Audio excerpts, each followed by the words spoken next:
ఇది రైల్వేలో ఎక్కువగా రిపీట్ అవుతున్నటువంటి బిట్స్లో భాగంగా ఇది పార్ట్ 3 వీడియో అండి. సో ఈ వీడియోలో నేను ఇంతకుముందుకు చాలా అంటే లాస్ట్ 2 వీడియోస్లో అడిగాను బిట్ రిలేటెడ్ బిట్స్ చెప్పాలా లేదంటే బిట్ ఆన్సర్ చెప్పాలా అనేటువంటిది. కొంతమంది బిట్స్ రిలేటెడ్ చెప్పమన్నారు, కొంతమంది టైం వేస్ట్ అవుతుందన్న బిట్ ఆన్సర్ చెప్పమన్నారు. ఈ వీడియోలో 2 రకాలుగా నేను శాంపిల్ చూపిస్తాను. దీన్ని డిసైడ్ చేసుకొని ఒకటేసారి ఫైనల్ నాకు కామెంట్ చేసినట్లయితే నెక్స్ట్ వీడియో అలా కంటిన్యూ చేస్తాను. ఓకేనా? సో ఛానల్ కొత్తగా చూస్తున్న వాళ్ళైతే సబ్స్క్రైబ్ చేసుకోండి, పక్కన వచ్చే బెల్ పైన క్లిక్ చేయడం మర్చిపోదు. సో ఫస్ట్ క్వశ్చన్ వచ్చేసి కైరో నగరం అనేటువంటిది ఏ నది ఒడ్డున ఉంది అనేటువంటి క్వశ్చన్ మనకు అడగడం జరిగింది. సో ఇక్కడ ఎలా చేస్తున్నానంటే మీ టైం వేస్ట్ కావద్దని ఆన్సర్ కూడా ఇచ్చేస్తున్నాను. సో ఇక్కడ మీరు స్క్రీన్ షాట్ తీసుకున్నా కూడా మీకు యూజ్ అవుతుంది. సో కైరో అనేటువంటి నగరం అనేటువంటిది ఏ నది ఒడ్డున ఉందంటే నైలు నది ఒడ్డున ఉంది. ఓకే, సో ఇలా అది వరల్డ్ వైడ్ గా చూసుకున్నట్లయితే కైరో అనేటువంటిది ఈజిప్ట్ రాజధాని. అక్కడ టాపిక్ అది వరల్డ్ వైడ్ గా ఉన్నటువంటి నదులు ఆ ప్రాంతాలకు సంబంధించినటువంటిది. అదే మన ఇండియాలో అడిగినటువంటి ప్రీవియస్ క్వశ్చన్ చూసుకున్నట్లయితే అమరావతి అనేటువంటిది ఏ నది ఒడ్డున ఉందని అడగడం జరిగింది, కృష్ణా నది.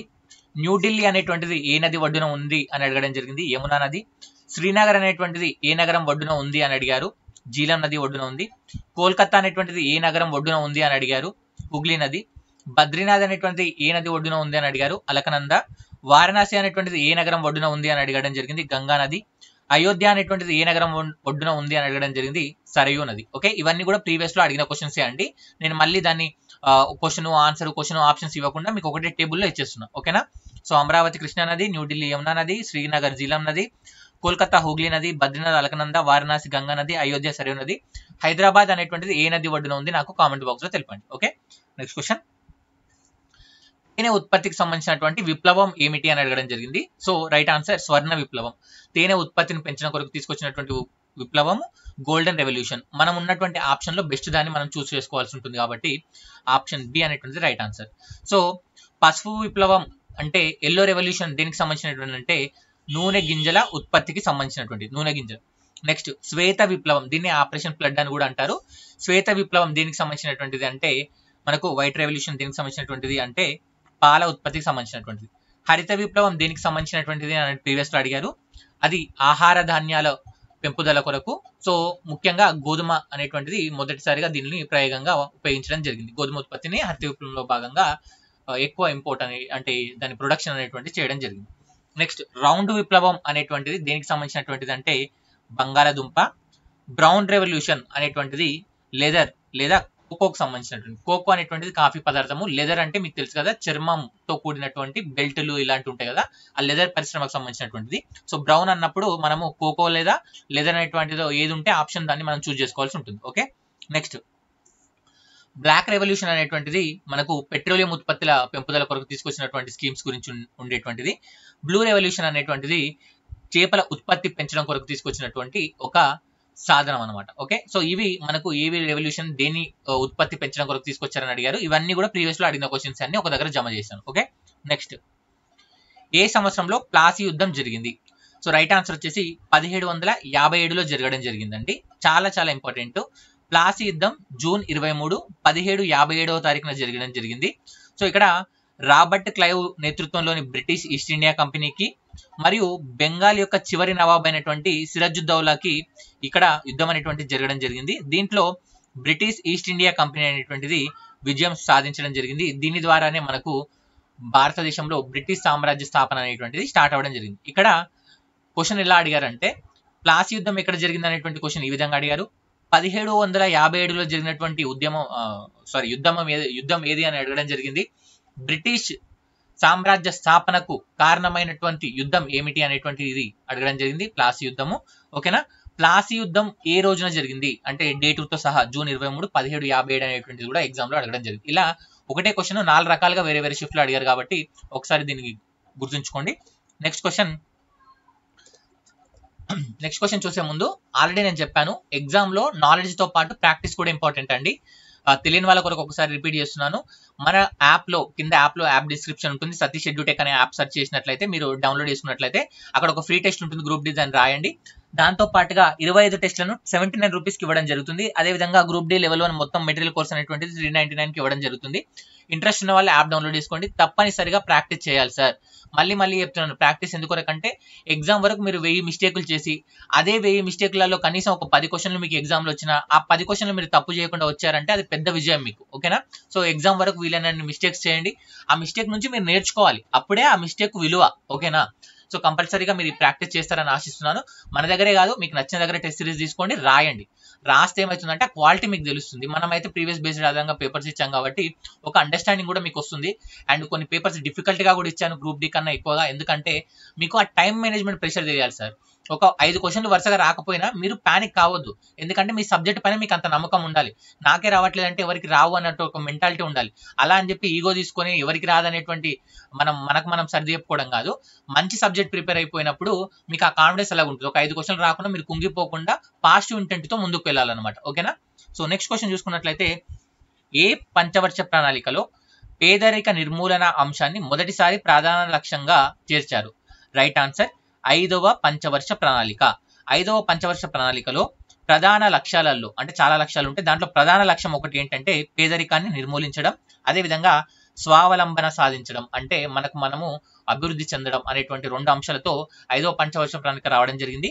ఇదే టైంలో మనకు ఇందిరాగాంధీ గారు గరీబీ హటావో అనేటువంటి నినాదాన్ని తీసుకురావడం జరిగింది. గరీబీ హటావో అంటే పేదరికాన్ని తొలగించండి అనే అర్థం. క్వశ్చన్ అడిగారు, గరీబీ హటావో అంటే అర్థం ఏంటి అని అడిగారు అనమాట. పేదరికాన్ని పెంచండి, పేదరికాన్ని తగ్గించండి, పేదరికాన్ని రూపుమాపండి, ఇలా అడగడం జరిగింది. సో పేదరికాన్ని తొలగించండి అనేటువంటిది మెయిన్ కాన్సెప్ట్. 5వ పంచవర్ష ప్రణాళిక కాలం ఏమిటని ఇంత ముందుకు వేరే షిఫ్ట్లో అడిగారు. అది మీరు నాకు కామెంట్ బాక్స్ లో తెలపాలి. ఓకే, గూగుల్లో సెర్చ్ చేస్తారా, మీ నాలెడ్జ్ చూసుకుంటారా, పంచవర్ష ప్రణాళిక టాపిక్ చూస్తారా, అది మీ ఇష్టం. ఓకే, నెక్స్ట్ క్వశ్చన్ వచ్చేసి 42వ రాజ్యాంగ సవరణ చట్టం ఎప్పుడు అమల్లోకి వచ్చింది? నేను ఇంతకుముందుకే మాట్లాడాను. ఈ చట్టాల గురించి చాలా సార్లు అడిగారు సార్ ఇక్కడ. ఓకే, ఒకసారి మీరు చూసుకున్నట్లయితే 42వ రాజ్యాంగ సవరణ చట్టం అనేటువంటిది జనవరి 3వ తారీఖున మనకు అమల్లోకి రావడం జరిగింది. ఎందుకు 43వ రాజ్యాంగ సవరణ గురించి ఎక్కువ అడుగుతారంటే, ఈ 43వ రాజ్యాంగ సవరణ చట్టాన్ని మనము మినీ రాజ్యాంగం అని కూడా పిలుస్తారు. ఇది ఎప్పుడు చేయబడిందంటే కాంగ్రెస్ గవర్నమెంట్ చేత, అప్పుడు ఇందిరాగాంధీ గవర్నమెంట్ లో చేయడం జరిగింది. ఇది ఏ సంవత్సరంలో చేశారంటే 1976 సంవత్సరంలో 42వ రాజ్యాంగ సవరణ చేశారు. మరి ఇది ఎప్పుడు అమల్లోకి వచ్చిందంటే జనవరి 3, 1977 సంవత్సరంలో మనకు అమలు రావడం జరిగింది. 76లో చట్టమైంది, 77 జనవరి 3న మనకి ఇది అమల్లోకి రావడం జరిగింది. దీన్ని మనకు 42వ రాజ్యాంగ సవరణను మనం ఏమంటామంటే మినీ రాజ్యాంగం అంటాం. దీంట్లో 42వ రాజ్యాంగ సవరణ ద్వారా సోషలిస్టు మరియు సెక్యులర్ అనేటువంటి పదాలు వీటికలో కూడా చేర్చబడ్డాయి. ఇవన్నీ కూడా ప్రతి లైన్ కూడా బిట్టే, ప్రీవియస్ లో అడిగిందే. ఓకేనా? కాబట్టి మీరు చాలా జాగ్రత్తగా గుర్తుపెట్టుకోవాలి, లేదంటే స్క్రీన్ షాట్ తీసుకొని నోట్ డౌన్ చేసుకోవాలి. ఓకే, నెక్స్ట్ క్వశ్చన్, బుద్ధుని యొక్క అసలు పేరు ఏమిటి? రైట్ ఆన్సర్ సిద్ధార్థుడు లేదా సిద్ధార్థ. సో ఇక్కడ సిద్ధార్థని బౌద్ధ మత స్థాపకుడు గౌతముడు అని కూడా పిలుస్తారు. బుద్ధుడు ఏ గణానికి చెందినవాడు అంటే శాక్య అనేటువంటి ఒక గణానికి చెందినవాడు మరియు క్షత్రియుడు. బుద్ధగయలో గౌతమ బుద్ధుని జ్ఞానోదయం పొందిన ప్రదేశంగా ప్రసిద్ధి చెందింది. బుద్ధునికి జ్ఞానోదయం ఎక్కడైందంటే బుద్ధగయ లేదా బౌద్ధగయ అని పిలువడం జరుగుతుంది. బౌద్ధ మతంలో ఉండేటువంటి 2 విభాగాల పేరు ఏంటంటే హీనయానులు, మహాయానులు. ఓకేనా? సో హీనయానులు, మహాయానులు ఏ మతంలో ఉంటారంటే బౌద్ధ మతంలో ఉండడం జరుగుతుంది. బౌద్ధ మతానికి సంబంధించినటువంటి కథలను ఏమంటారంటే జాతక కథలు అని చెప్పి పిలవడం జరుగుతుంది. ఇది కూడా మనకి ఎగ్జామ్ లో అడగడం జరిగింది. ఒక్కొక్క లైన్ ఒక్కొక్క బిట్ మీకు. ఓకేనా? నెక్స్ట్, యురేషియాలో గడ్డి భూములను ఏమంటారు? ఇక్కడ 2 రకాల గడ్డి భూములు ఉంటాయండి. ఉష్ణమండల గడ్డి భూములు, సమశీతోష్ణ గడ్డి భూములు. చాలా మంది కన్ఫ్యూజ్ అవుతారు, రెండింటికి తేడా తెలుసుకోండి. ఉష్ణమండల గడ్డి భూములు, సమశీతోష్ణ గడ్డి భూములు 2 వేరే వేరే. ఉష్ణమండల గడ్డి భూములలో తూర్పు ఆఫ్రికాలో సవర్నాలు అంటారు. ఉష్ణమండల గడ్డి భూములను బ్రెజిల్లో కంపోస్ అంటారు. ఉష్ణమండల గడ్డి భూములను వెనిజులాలో లానోన్ అంటారు. ఓకేనా? లానోస్ అంటారు లేదా లానోన్ అని పిలుస్తారు. అదే సమశీతోష్ణ గడ్డి భూములను అర్జెంటీనాలో పంపాలు అని, ఉత్తర అమెరికాలో ప్రైరీ లేదా ప్రైరీలు అని, దక్షిణాఫ్రికాలో వెల్డులు అని, ఆసియా యూరోప్ లో స్టెప్పీలు అని, ఆస్ట్రేలియాలో డౌనులు అని చెప్పేసి మనకు పిలవడం జరుగుతుంది అనమాట. ఇక్కడ కొన్నిసార్లు ఏమంటారంటే స్టెప్పీలు అని సమశీతోష్ణ గడ్డి భూములను ఎక్కడ పిలుస్తారు అని అడుగుతారు. అప్పుడు అది ఆసియా లేదా యూరోప్ అని ఉంటుంది. సో ఆసియా యూరోప్ ను రెండింటిని కలిపి యురేషియా అంటారు. యూరోప్ ప్లస్ ఆసియాను యురేషియా అని కూడా పిలుస్తారు. అలా ఈ క్వశ్చన్ ఫ్రేమ్ అనేటువంటిది జరగడం జరిగింది. ఓకేనా? So next question, hockey play ground ను ఏమని అంటారు? ఓకే,